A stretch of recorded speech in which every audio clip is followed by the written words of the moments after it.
Ahoj, vítejte u tohoto videa. A dneska jsem dostala k vysvědčení pet shopy. A akorát měla jsem je dostat zítra, ale dostala jsem je předem. Takže vám ukážu prvního. První je tohle, kterým on k ním byla prostě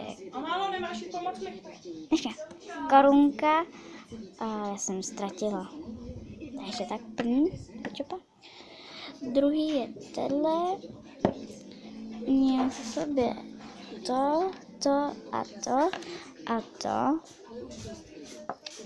Takhle tohle k sobě měl. A ten pejskovi, já dám druhou. Počkejte, položím.